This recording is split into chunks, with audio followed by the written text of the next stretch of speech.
Hey there, I'm Emily with the Gulf Council, and this is a public hearing video on Reef Fish Amendment 58B, which considers deep water grouper management measures. So the deep water grouper complex is comprised of 4 different species: Warsaw grouper, speckled hind, snowy grouper, and yellow edge grouper. Now they are managed as a complex because they are frequently caught together and found in the same environment. The deep water grouper complex is managed with a single annual catch limit. However, the commercial sector has been apportioned 96.5% of that complex annual catch limits to operate under the commercial grouper tilefish individual fishing quota program. And this table shows you our current catch limits for the deep water grouper complex. So we're here because in 2023, the Council's scientific advisors, the Scientific and Statistical Committee, or SSC, reviewed the latest yellow edge grouper stock assessment. Remember, yellow edge is one of the 4 species in our deep water grouper complex. So from that assessment, the SSC made some recommendations, including a new proxy for maximum sustainable yield, or MSY, which is the largest average harvest that can be taken on an annual basis without harming the stock in the future. And they also updated catch limits for yellow edge. So the SSC also recommended updated catch limits for Warsaw, snowy, and speckled hind, the other groupers in the complex, and those are based on average landings. And they also recommended that we continue to have combined catch limits for all 4 species in the complex, so that complex can continue to be managed together. So based on all of that, the Council is developing this document to revise the maximum sustainable yield and catch level recommendations for the entire deep water grouper complex. They're also looking at establishing sector allocations and sector-specific annual catch limits, so splitting the total harvest between commercial and recreational sectors. And they're also looking at modifying the recreational accountability measures. So our first action considers modifying the deep water grouper maximum sustainable yield proxy and the catch limits for the complex. So the Council is considering updating the complex catch limits based on the results of that stock assessment for yellow edge, which found that the stock was undergoing overfishing. Now, under the Magnuson-Stevens Fishery Conservation and Management Act, the Council is obligated to end overfishing, so we have to do something. The new catch advice from our SSC will end overfishing using the best scientific information available. So MSY is the largest average catch that can be taken each year without harming the stock. And it's hard to calculate exactly, so a proxy is often used. In the case of deep water grouper, the default proxy is the yield at 30% spawning potential ratio. Essentially, that means our harvest levels are set so that we're leaving 30% of the fish in the water that would be there if there were no fishing at all. So the Council's SSC recommended using 40% SPR. Since these species change sex as they age, they mature later, they live longer, and they are less reproductively resilient than most of the stocks we manage.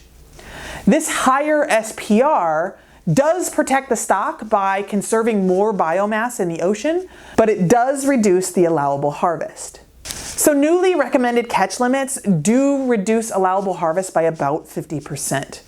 Most of that reduction is to stop overfishing of yellow edge grouper, which makes up about 80% of the catch for the deep water grouper complex. Some of the other contributing factors to the reduction include that change in the MSY proxy from F30% to F40% SPR, and also poor recruitment over the past 15 years, or a lack of baby fish. So our first alternative is the no action alternative. However, doing nothing is not a legally viable alternative.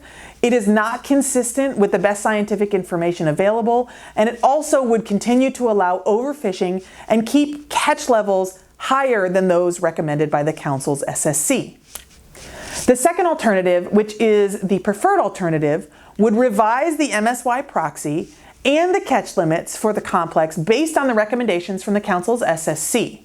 The overfishing limit and acceptable biological catch for all 4 species would remain combined, and all 4 species would be managed as that single complex with the following catch limits in pounds gutted weight.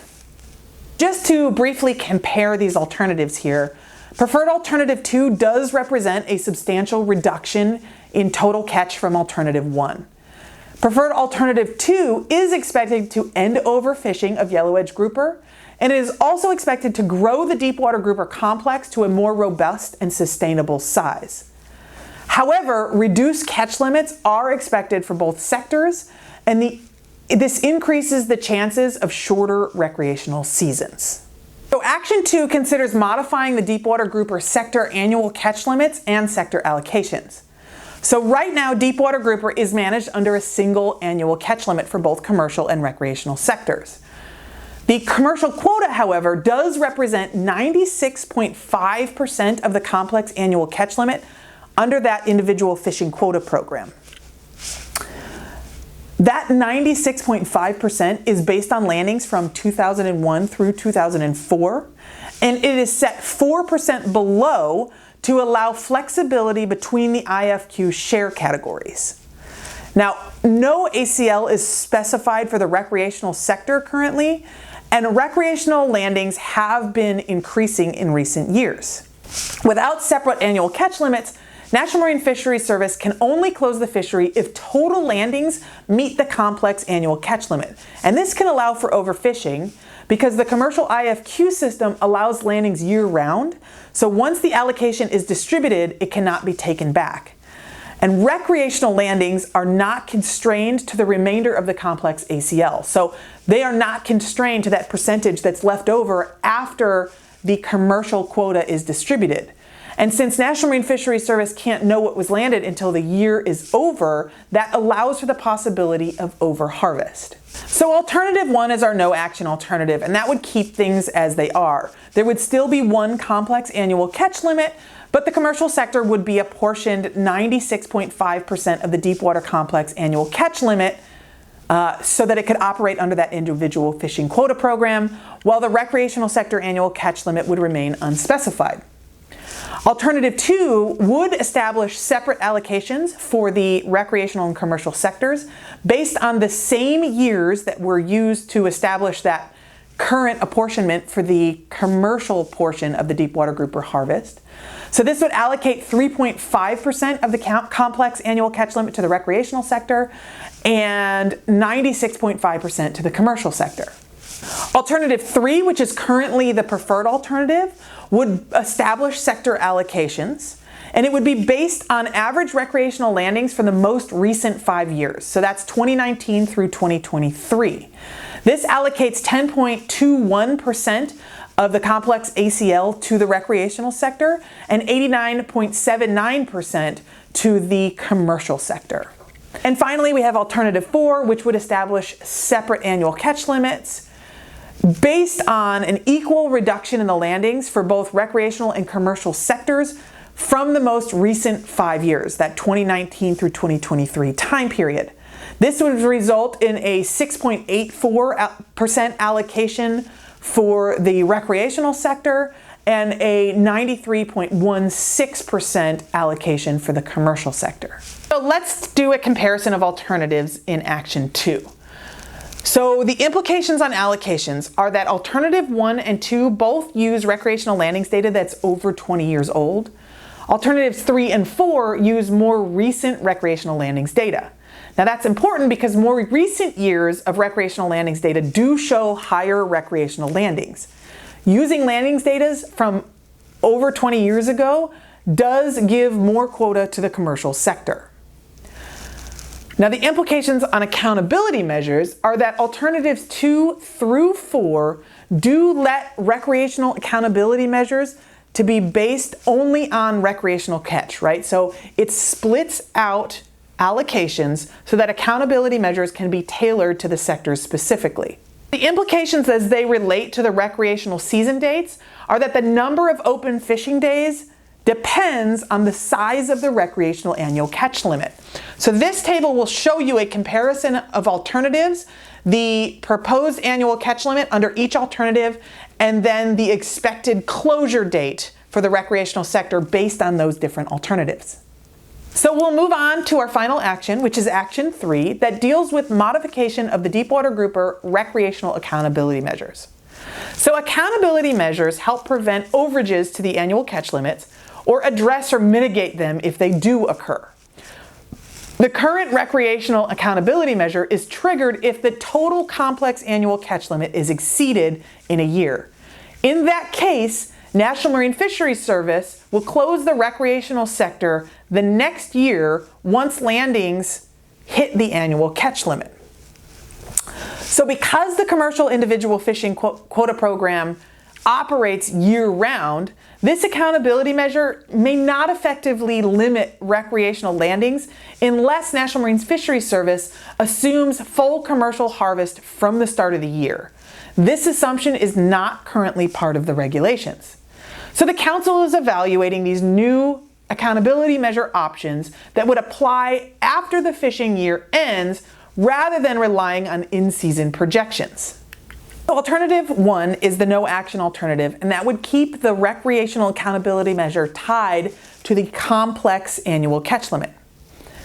Alternative 2 is that if the recreational annual catch limit is exceeded in a fishing year, then in the following fishing year, National Marine Fisheries would close the recreational sector for the Deepwater Grouper Complex if the recreational annual catch limit for that year is projected to be met.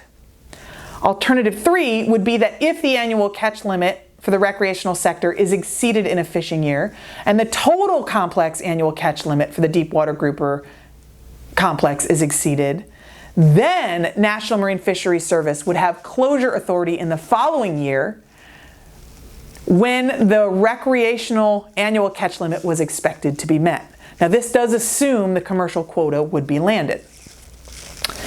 Alternative 4, which is the Council's current preferred alternative, would be that if the average recreational deepwater grouper landings exceed the average recreational annual catch limit, and the average deepwater grouper complex annual catch limit is exceeded over a 3-year moving period, the National Marine Fisheries Service would reduce the duration of the recreational season by the amount projected so that the recreational annual catch limit is not exceeded during the following fishing year.